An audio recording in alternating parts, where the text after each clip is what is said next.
masayang naninirahan sa Maynila. Sila ay may 2 anak, isang lalaki at isang babae. Kumusta na pag-aaral mo? Ayos naman po. Ayusin yung pag-aaral nyo, ha? Opo, Nay. Nay, may ambagan nga po pala kami sa school. Ganito muna si tatay na mangingi ng pera kasi wala pa akong sahod sa paglalaba. Sige anak, hahanapan ko yan ng paraan. Oh, sige po, itay. Naku, late na pala ako, Nay. Kaya nandun po mga kaibigan ko. Punta na po ako. Kasi anak, mag-ingat ka papunta sa school. Manabay tayo.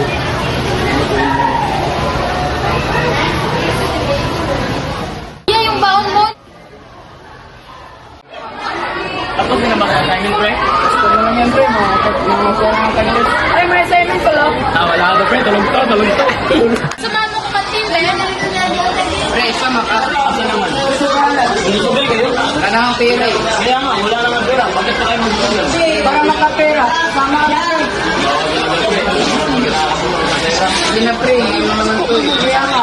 Oo, talaga, pre. Kaya na lang. Sige na pre, ngayon na naman to. Sumayin tayo, puro na kasi kaya. Oo nga, malaga siya, pakakay. Sige na ako. Huwag ka talaga na baka ma. Asan niyo talaga? Iyan. Tara na. At pumunta na nga sila sa sugalan.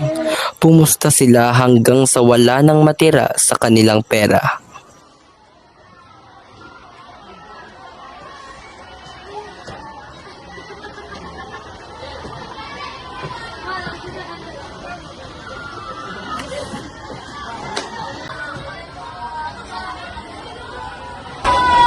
Uwi tayo mga pre. Talo eh. Kala ko ba nadami pera natin? Ba't naubos? NFT kasi yun. Pag nanalo, alam niyo pera. Pag talo naman, uwi ubos ang pera. May gana pa talagang tumawa eh. Talo na nga. At least sumaya naman tayo. O tara na, baka nahanap na tayo. Sige, tara na. Ay, kaya ng pera tayo. Ubus na pera ko. Pagkabigay ko lang sa iyo nung nakaraan ha. Kulang pa yung binigay ng pera tayo.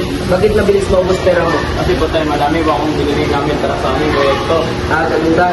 Eto. Pagsabi ka lang mo kulang yan. Salamat tayo, punta na po ako.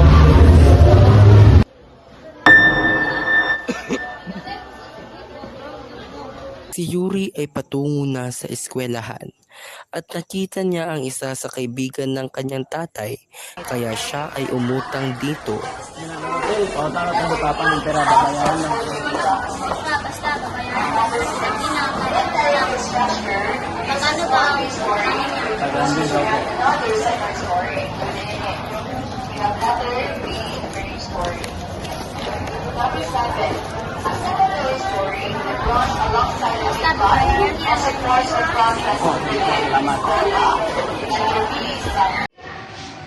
Pre!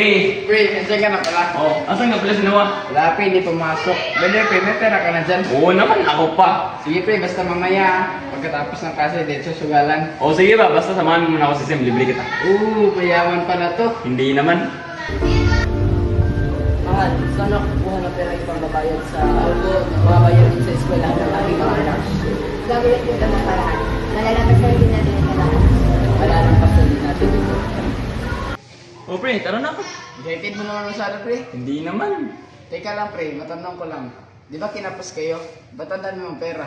Basta pre, dami mong daldal, tara na.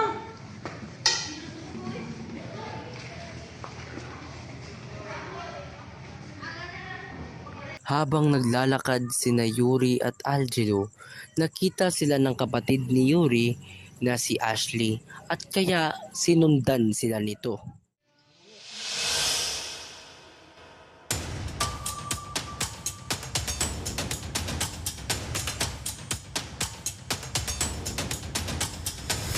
Laman ni Ashley na nagtungo sila sa sugalan kaya siya'y dali-daling umuwi. At pagka-uwi niya, nakasalubong niya si Ginang Lurafil. Hoy, Ashley! Sabihan mo yung tatay mo na bayaran na ang utang niya dahil may kinakina ito at dumagdag pa siya ng 500 pesos. Sige po, sabihan mo sa tatay pagka-uwi ko. At sabihan mo siya ngayong linggo na babayaran. Sige po, salamat po. Pagka-uwi ng kanyang kuya, sila ay nag-away. Sa wakas, umuwi na din ang anak mayaman. Anong pinagsasabi mo? Hoy, nakita ko kayo kasama mga kaibigan mo, pumunta kayo ng sugalan. At sa tingin ko, pumunta din kayo ng pasyalan, ha? Hindi ko alam mga pinagbibintang mo nga. Hoy, dapat mag-ipon ka dahil hindi tayo anak mayaman. Wala ka ng pakit minsan ko ginagastos ng mga perang binibigay ng tatay. Kahit na iwaldas ko pa yan. Sugal ko na yan. Wala ka ng pakialam. Hoy, anong sugalan na naririnig ko? Ikaw walang yung kwentang anak mo na to. Ginamit ang pera mo para magsugal. Hoy, huwag kang mambibintang ha. Tay. Tay. Huwag ka lang ba?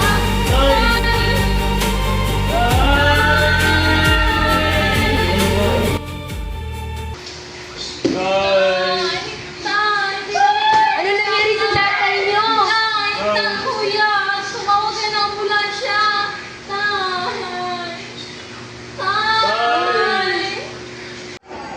Pag may nangyari masama kay tatay, hindi kita mapapatawad. Naghihinga lang na nga yung tatay niyo tapos nagganap kayong mag-away? Excuse me, moment, sir.